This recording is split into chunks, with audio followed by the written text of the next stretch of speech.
Hello everyone, welcome back to my new blog. এটা আমার লাইফে ফার্স্ট ব্লগ। এটা আমি একটু বড় বানিয়েছি। আমি আগে পরেও ছোট ছোট মিনি ব্লগ বানিয়েছি, কিন্তু সেটা অতটা ভাইরাল হয়নি। এটা আমার মন চাইলো, তাই আমি আমার সংসারে যে কটা কাজ করি সেগুলো আমি তোমাদের সঙ্গে শেয়ার করতে চাই।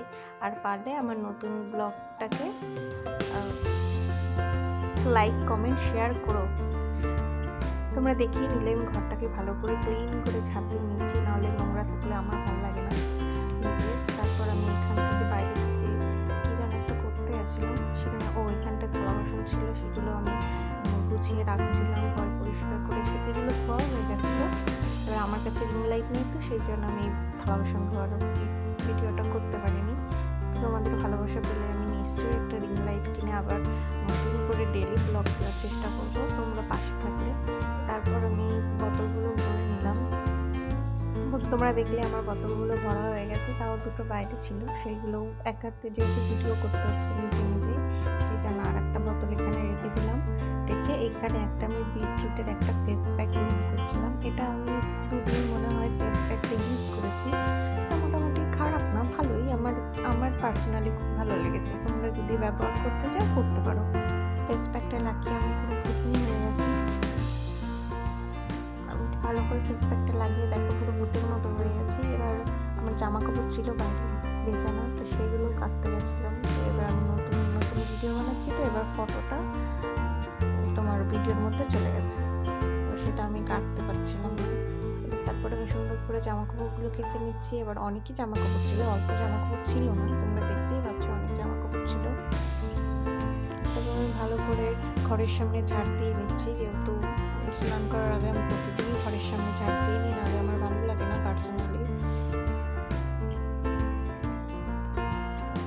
তারপর ঘরটা আমি মুছে নিচ্ছি। আমি চেষ্টা করি যেদিন আমি ঘরটা মুছি একটুখানি লবণ দিয়ে নেওয়ার। লবণ দিয়ে ঘর মুছলে নাকি ভালো হয়, সেই জন্য এখানে সুন্দর করে ঘরটা মুছে নিচ্ছি। ভালো করে ঘরটা মুছে ফ্যানটা চালিয়ে দিলাম, যেহেতু মেঘলা মেঘলা ওয়েদার, তো শুকোবে না, এই জন্য।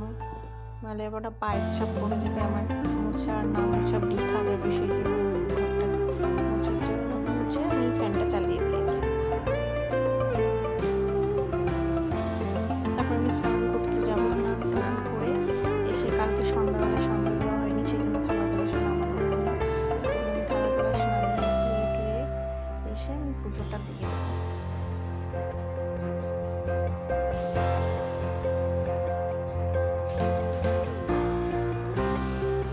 এখানে আমি এবার ফোনের সামনে একটু ভঙ্গিও করছিলাম, যেহেতু বিভিন্ন ব্লগ করছি।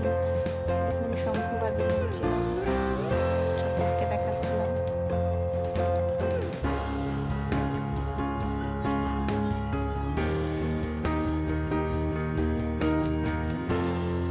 এখানে স্নান টান করা, পুজো টুজো দেওয়া হয়ে যাওয়ার পর আমি একটু স্কিন কেয়ার করছিলাম। স্কিন কেয়ার মানে এটা আমার সারা জীবনেরই স্কিন কেয়ার। জয়ের একটা ক্রিম আমি ইউজ করি। এটা আমি সারা জীবন, শীত, গরম, বর্ষা সবসময় ইউজ করি। এটা আমার ভালো লাগে, আমার মুখে শ্যুট করে। তো মাথাটা আঁচড়ে নিচ্ছিলাম। আমার চুলে না প্রচণ্ড জট পাকায়, কেন কি জানি বুঝতে পারি না। যেহেতু আমার চুল ভীষণ পাতলা, তো এই জন্যও হতে পারে। তারপর সিঁদুর পরে নিচ্ছিলাম। সিঁদুর পরলে সবার মুখটা, সব বউদের মুখটা চেঞ্জ হয়ে যায়, সেটা আমার বলে না, সব পার। টিপও পরে নিচ্ছিলাম, টিপ না পরলে ভালো দেখায় না। বডি লোশন ইউজ করছিলাম। বডি লোশনটা না ইউজ করলে, এখন গরম পড়ে গেছে, তাও আমার স্কিন ভীষণ ড্রাই, তো এই জন্য বডি লোশন তেলটা না ইউজ করলে আমার স্কিন ভীষণ টান ধরে, আর আমার পার্সোনালি ভালো লাগে না। এখানে একটু মুখে গোলাপ জল নিচ্ছিলাম। গোলাপ জলটা নিলে না মুখে একটু গ্লেজ দেয়। তারপর আমি সব কাজ টাজ করে ভাত খেয়ে আম মাখা খাচ্ছিলাম, ভীষণ টক ছিল।